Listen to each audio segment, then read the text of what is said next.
এই ঘটনাটা সত্যি, অন্তত যারা চোখে দেখেছে তারা আজও সেটা ভুলতে পারেনি। ঘটনাস্থল তমলুক থানার চরজয়পাড়া গ্রামের এসপি বাড়ির সামনের সেই কালভার্ট।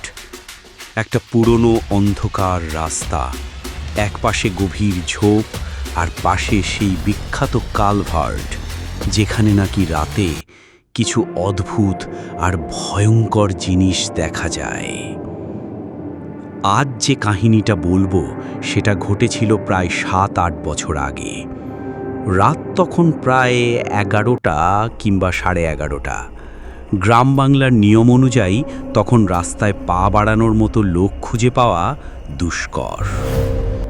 এক রিকশাওয়ালা, তার পেছনে একজন যাত্রী বসে এই জনমানবহীন রাস্তায় ধীরে ধীরে এগিয়ে আসছিল কালভার্টের পিঠে। হঠাৎ দূর থেকে তারা দেখতে পায় কালভার্টের ওপর সাদা কাপড়ের নিচে একটা দেহ পড়ে আছে। রিকশা থামে, দুজনে কাছে গিয়ে দেখে সত্যি একটা লাশ, মাথার ওপর সাদা কাপড়, একেবারে নিস্তেজ নির্জীব শরীর। যাত্রী লোকটা বলে উঠল, চলো ভাই, আমরা লাশটাকে নিয়ে গিয়ে সৎকারের ব্যবস্থা করি, হয়তো কেউ ফেলে গেছে। কিন্তু রিকশাওয়ালা ভয় পেয়ে আপত্তি জানায়।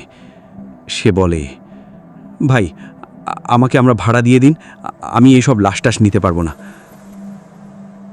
লোকটা ভাবে রিকশাওয়ালা ভয় পাচ্ছে বুঝি। সে বলে, তোমাকে ১০০ টাকা বেশি দেব।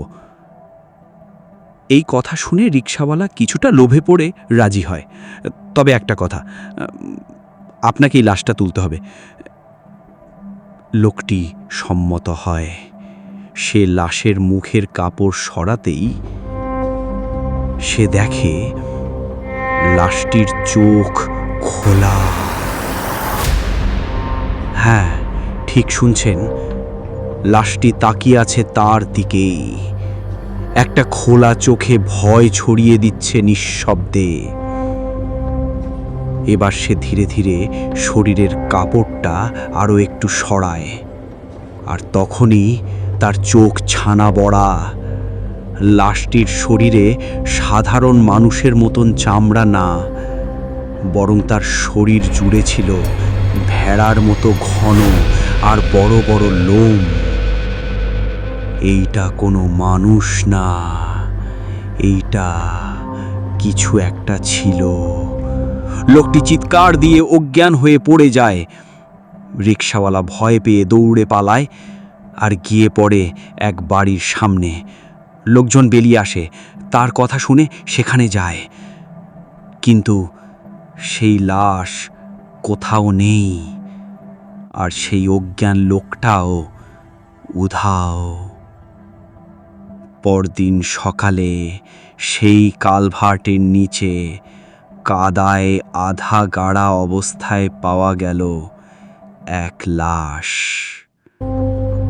আর কেউ না, সেই রাতের যাত্রী লোকটি। কে ছিল সে? কেন সে লাশটাকে ধরতে চাচ্ছিল? আর সেই লাশটা মানুষে কে ছিল? আজও কেউ জানে না তার উত্তর। তবে একটা কথা নিশ্চিত, যে চরজয়পাড়ার সেই কালভার্টের পাশের ঝোপে রাত হলে কিছু একটা জেগে ওঠে। আপনি কি কখনো গেছেন এমন কোনো কালভার্টের ধারে?